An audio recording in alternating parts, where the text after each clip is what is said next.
Enter the fog with the haunted quill, where terror lurks in the light of neon. Tonight, Neon Shadows unveils a true horror story of a gas station worker facing a stranger in the mist. Is the Starlight Fuel a stop for help or a dead end? Turn off the lights, subscribe, and brace yourself. The darkness awaits. The gas station's neon sign buzzed like a dying insect, its pink and blue glow flickering over the empty pumps. It was a small, rundown place called Starlight Fuel, perched on a quiet stretch of highway just outside town. Most nights I was the only one here, restocking shelves, wiping down counters, and waiting for the occasional trucker or late-night traveler to break the monotony. My name's Ellie, and I'd been working the graveyard shift for 6 months. The pay wasn't great, but it was enough to cover rent, and the solitude suited me. Or at least it used to. It was a chilly Wednesday, just past 2:30 a.m. The air outside was thick with fog, the kind that clung to your skin and made the highway disappear into a gray haze.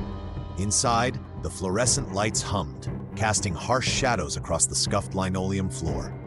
I was behind the counter, scrolling through my phone to kill time, when I felt a prickle on the back of my neck, like someone was watching.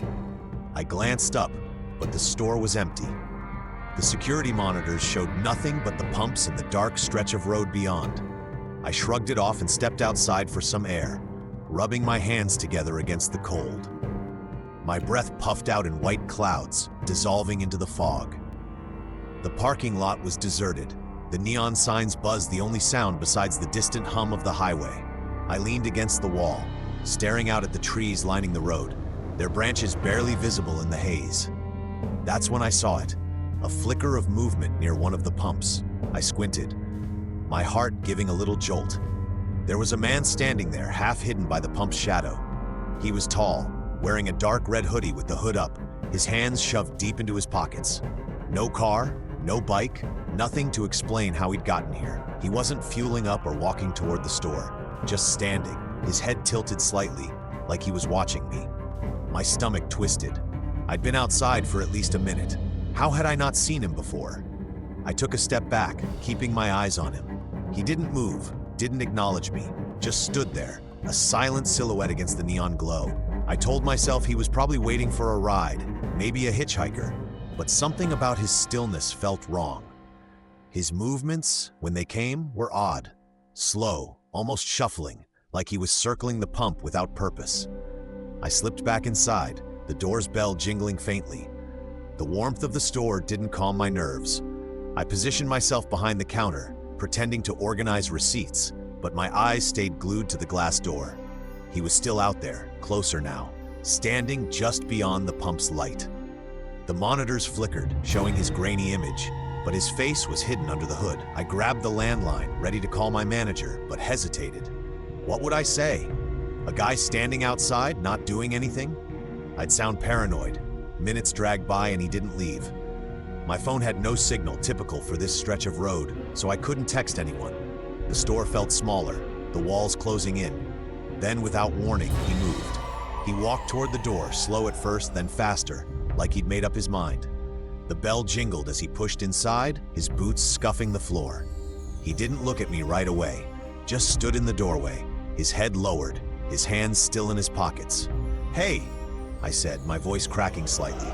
"Can I help you?" He shuffled to the counter, stopping a few feet away. Up close, he smelled faintly of cigarette smoke and something metallic, like rust. He muttered something, his voice low and rushed, like he was nervous. "Car broke down, out by the road.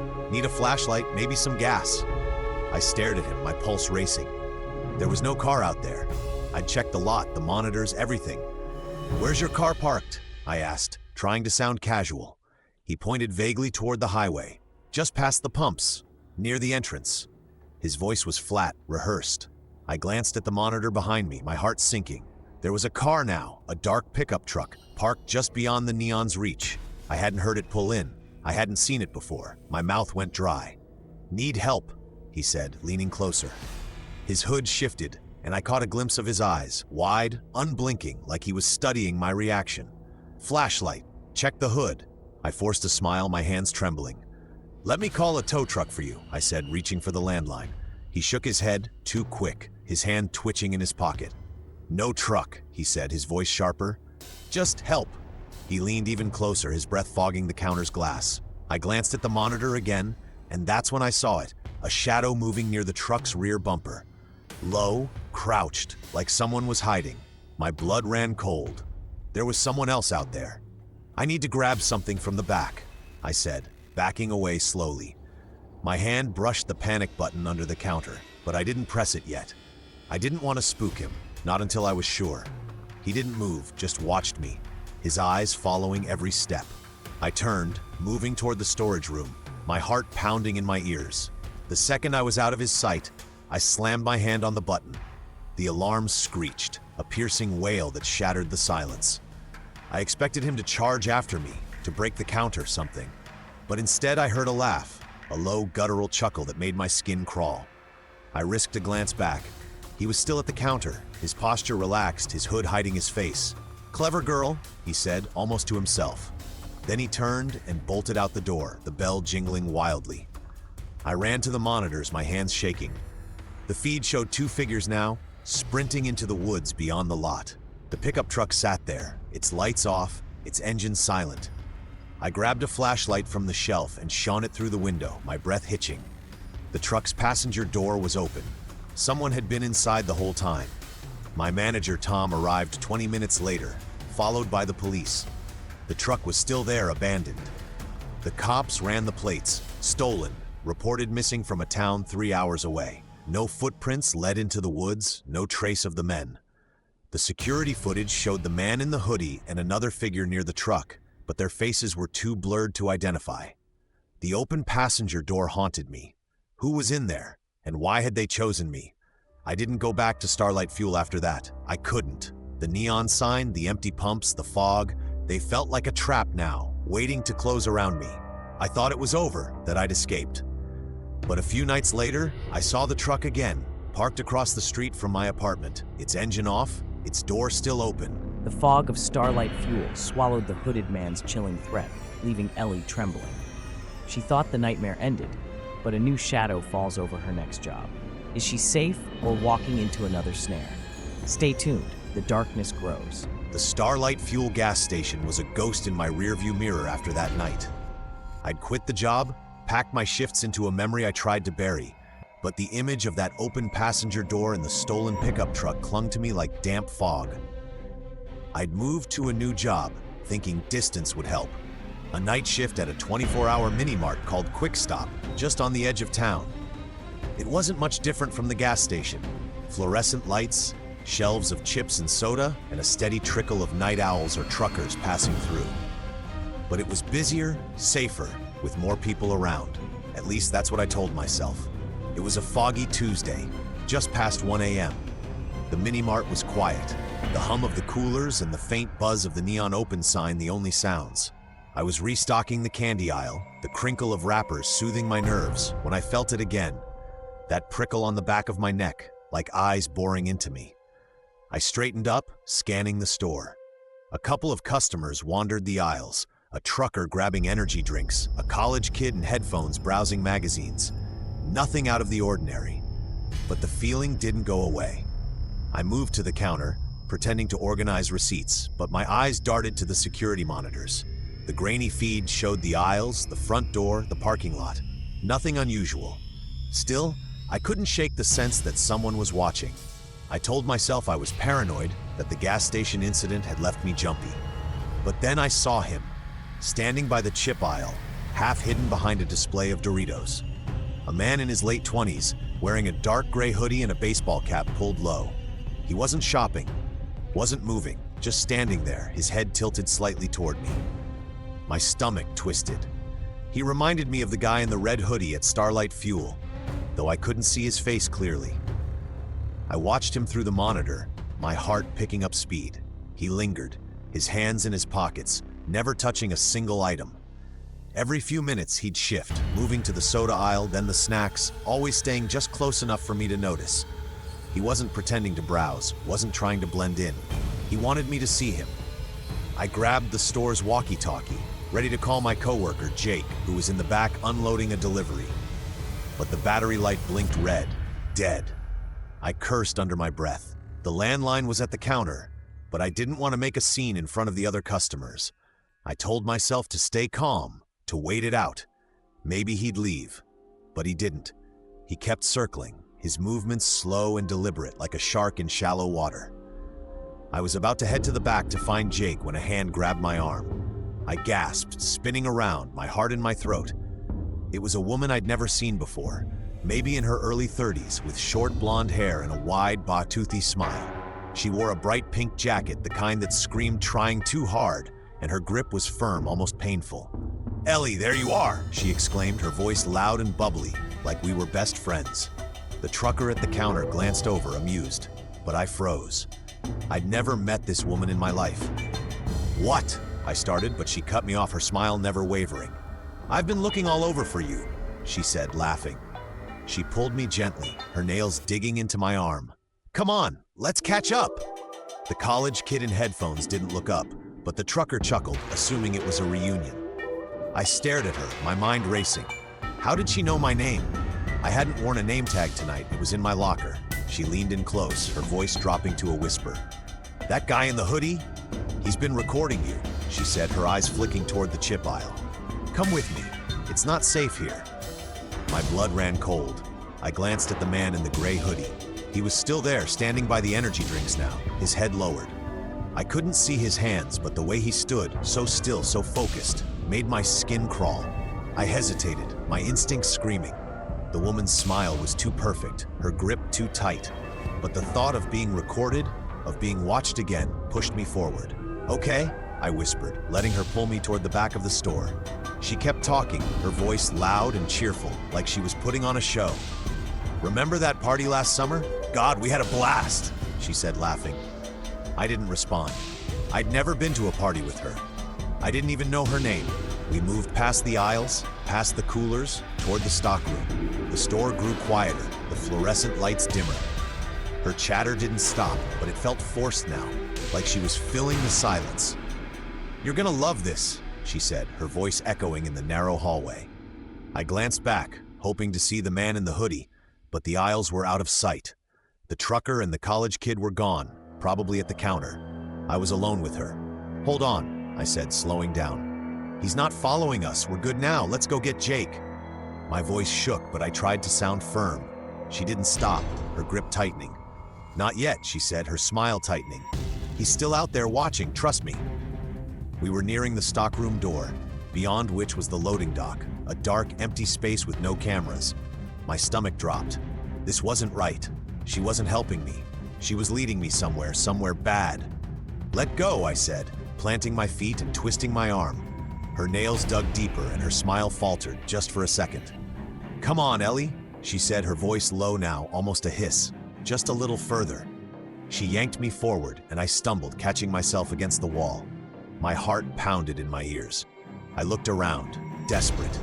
The hallway was empty, the store silent except for the faint hum of the lights. "Let go!" I shouted, yanking my arm with all my strength. She lost her grip, her smile vanishing completely. Her face twisted into something cold, something angry. "Don't do this," she whispered, stepping toward me. I didn't think. I screamed, the sound echoing off the walls. "Help! Somebody!" She lunged, her hands reaching for me, but I dodged, crashing into a stack of boxes. The noise was deafening, cans rolling across the floor. I turned and ran, my shoes slipping on the tiles back toward the store behind me. She shouted, my name, clear and sharp. "Ellie, come back!" I hadn't told her my name. I hadn't told her anything. I burst into the store, gasping. The trucker was gone, but the college kid was at the counter, staring at me, his headphones around his neck. "You okay?" he asked, frowning. I didn't answer. I grabbed the landline and dialed Jake, my hands shaking. "Get out here now," I said when he picked up. I glanced toward the aisles. The man in the gray hoodie was still there, standing by the magazines now, his cap low, his lips curled into a slow smile. Jake arrived a minute later, followed by the store's security guard. The woman was gone, vanished like she'd never been there. The security footage told a worse story. It showed her and the man in the gray hoodie entering the store together, hours before my shift. They'd been watching me from the start, moving in sync. The man's face was clear in one frame, but hers was always turned away, like she knew the camera's blind spots. The cops called it an attempted abduction. They're still looking for them, but I know they won't find her. She knew too much. My name, my shift, my habits. I quit Quick Stop the next day. I don't work nights anymore.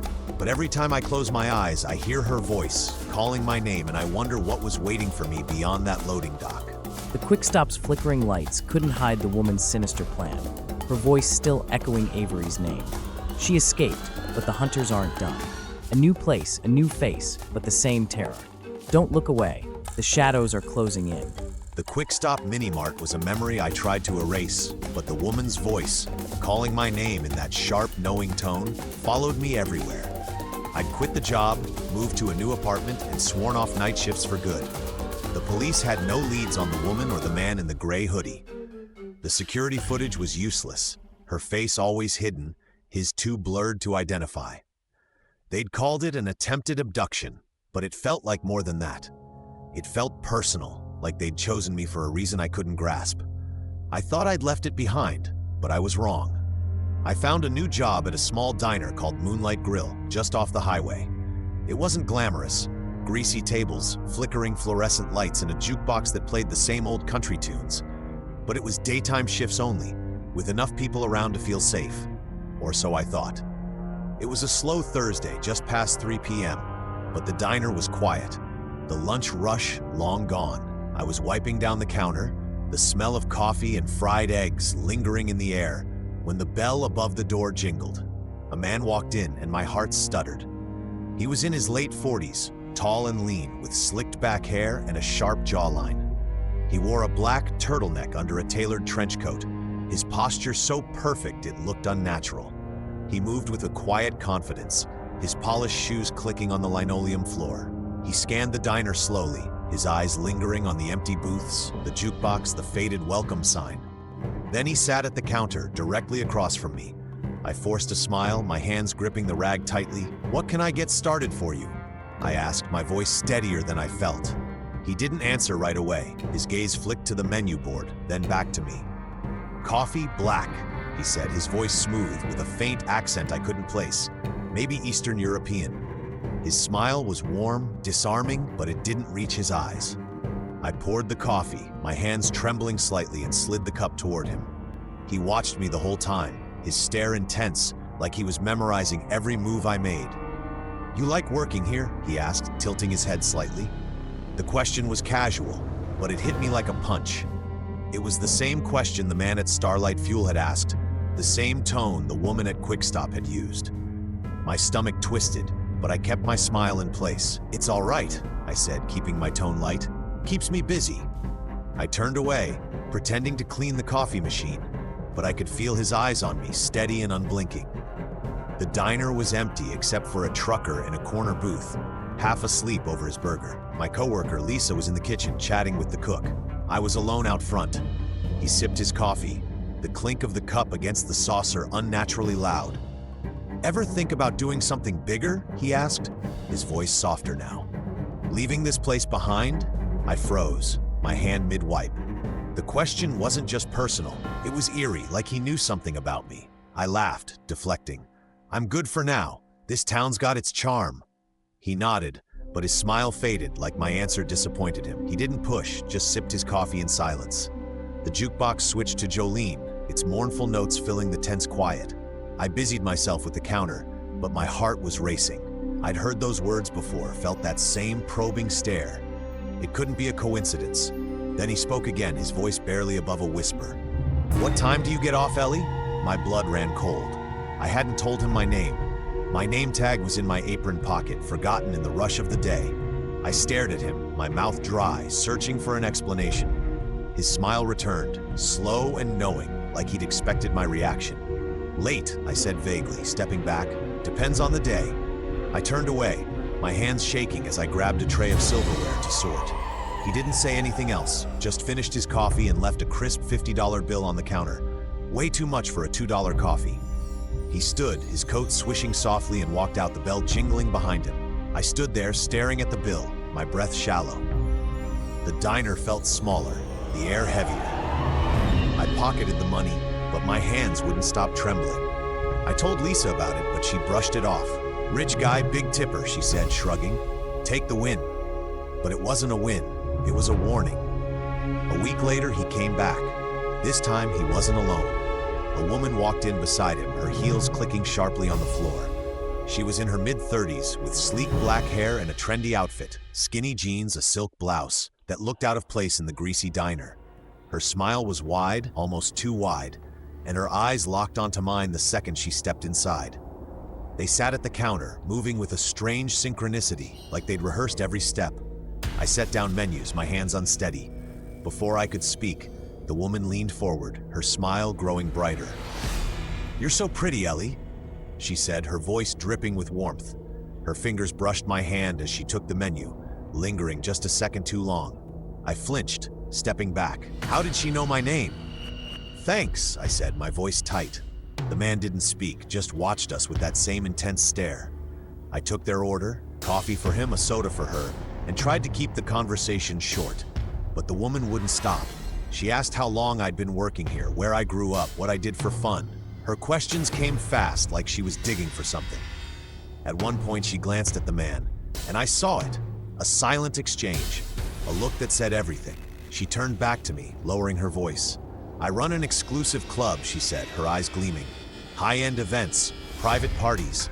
We're looking for girls like you. You could make 10 grand in a weekend." My heart stopped. It was the same pitch, the same words I'd heard at Quick Stop at Starlight Fuel. I forced a laugh, shaking my head. "Sounds like a scam." Her smile didn't waver. "It's real. Girls like you do amazing with us." She leaned closer, her voice dropping to a whisper. "Step outside for a sec. Someone's waiting who can tell you more." Every instinct screamed at me to run. I straightened up, my voice firm.